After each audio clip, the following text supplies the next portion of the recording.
السلام علیکم ورحمۃ اللہ وبرکاتہ۔ ان الحمد للہ نحمدہ ونصلی علی رسولہ الکریم، اما بعد فاعوذ باللہ من الشیطان الرجیم، بسم اللہ الرحمن الرحیم۔ قل هو اللہ احد اللہ الصمد لم یلد ولم یولد ولم یکن لہ کفوا احد۔ سامعین و حضرات، اللہ مالک العلام کا فضل اور کرم کہ اس مالک کائنات نے توفیق عطا فرمائی بیان کرنے کی دعا گو ہوں۔ اللہ بیان کرنے کے بعد سامعین و سمیت عمل کرنے کی توفیق عطا فرمانا۔ ساتھیو صاحبو، جیسا کہ آپ اس بات کو جانتے ہیں کہ آپ کو بتایا گیا تھا کہ سورۃ الفاتحہ کے اختتام پر آمین کہنا محبوب پیغمبر جناب محمد الرسول اللہ صلی اللہ علیہ وسلم کی سنت ہے، اور اس کا اجر، اس کا فائدہ آپ کو بتایا گیا تھا۔ تو آمین کے بعد کوئی ایسی سورت پڑھ لیں جیسے میں نے یہ سورۃ الاخلاص کی تلاوت کی ہے۔ اگر آپ کو پورے قرآن پاک میں سے کہیں سے بھی آتا ہو تو سورۃ الفاتحہ کے بعد آپ پڑھ لیں، اور محبوب پیغمبر جناب محمد الرسول اللہ صلی اللہ علیہ وسلم بہت سی حدیثیں محبوب علیہ السلام سے ثابت ہیں۔ محبوب علیہ السلام عشاء کی نماز اتنی لمبی نہیں کرایا کرتے تھے، اور عشاء کی نماز سے زیادہ لمبی فجر کی محبوب علیہ السلام نماز پڑھایا کرتے تھے، اور محبوب علیہ السلام مغرب کی نماز کو اتنا لمبا نہیں کیا کرتے تھے، اور محبوب علیہ السلام ظہر اور عصر کی نماز میں جو پہلی دو رکعتیں ہیں ان کو لمبا کیا کرتے تھے، اور جو دو آخری رکعتیں ہیں ان کو چھوٹا کیا کرتے تھے۔ ساتھیو صاحبو، لائق احترام سامعین و حضرات، محبوب علیہ السلام فجر کی سنتوں میں سورۃ الکافرون اور سورۃ الاخلاص کی تلاوت فرمایا کرتے تھے، اور محبوب علیہ السلام جمعے کے دن جمعے کی نماز میں سورۃ الجمعہ کی تلاوت اور سورۃ المنافقون کی تلاوت کیا کرتے تھے، اور محبوب علیہ السلام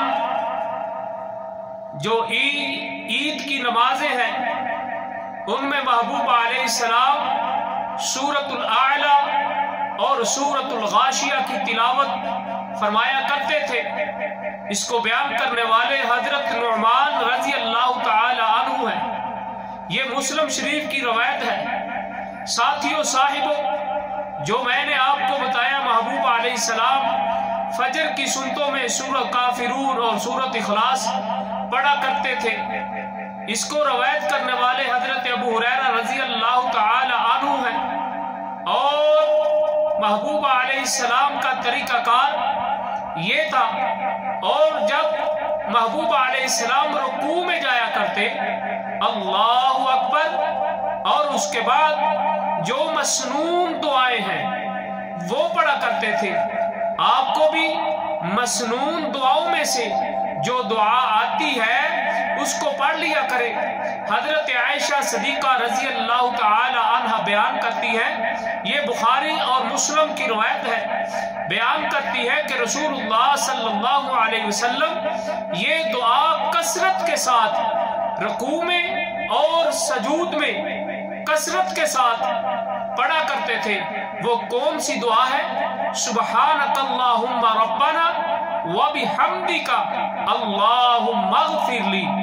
یعنی طریقہ کار یوں ہے، پہلے آپ پڑھ لیں سبحان ربی العظیم، سبحان ربی العظیم، سبحان ربی العظیم، اس کے بعد آپ پڑھ لیں سبحانک اللہم ربنا وبحمدک اللہم اغفر لی۔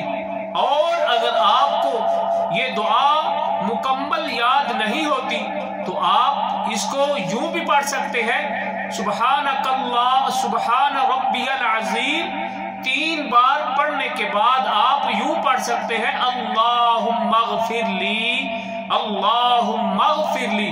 اور محبوب پیغمبر جناب محمد رسول اللہ صلی اللہ علیہ وسلم یہ بھی پڑھا کرتے تھے، رکوع سے جب سر اٹھاتے تو کیا پڑھتے؟ سبوح قدوس ربنا ورب الملائکۃ والروح۔ یہ دعا محبوب علیہ السلام پڑھا کرتے تھے، اور سجدے میں محبوب علیہ السلام کثرت کے ساتھ یہ پڑھا کرتے تھے، سبحانک اللہم ربنا وبحمدک اللہم اغفر لی۔ کچھ ایسے لوگ ہیں جن کو نماز صرف نماز ہی آتی ہے، دعاؤں کے بغیر دعائیں نہیں آتی۔ یعنی نماز کا آغاز ہوتا ہے تو کچھ لوگ ادھر سے ہی شروع کر لیتے ہیں سبحانک اللہم وبحمدک وتبارک اسمک، ٹھیک ہے یہ بھی، مگر محبوب علیہ السلام دعائیں پڑھا کرتے تھے۔ کوشش کریں جو محبوب علیہ السلام دعائیں پڑھا کرتے تھے ان دعاؤں کو ہم یاد کریں۔ یعنی محبوب علیہ السلام سبحان ثنا سے پہلے کیا پڑھا کرتے تھے؟ اللہم باعد بینی وبین خطایای۔ اور محبوب علیہ السلام رکوع میں کیا پڑھا کرتے تھے؟ سبحانک اللہم ربنا وبحمدک اللہم اغفر لی۔ سجدے میں یہ پڑھا کرتے تھے۔ ساتھیوں، صاحبوں، لائق احترام سامعین و حضرات، ہر عبادت، ہر دعا، ہر عبادت کامیاب وہ عبادت ہے جس کا طریقہ محبوب پیغمبر جناب محمد رسول اللہ صلی اللہ علیہ وسلم سے ملتا ہو، ثابت ہو، کسی امام کا نہ ہو، کسی پیر کا نہ ہو، کسی مولوی کا نہ ہو۔ محبوب پیغمبر جناب محمد رسول اللہ صلی اللہ علیہ وسلم کا بتایا ہوا طریقہ کامیاب ہوگا، وہی قابل قبول ہوگا۔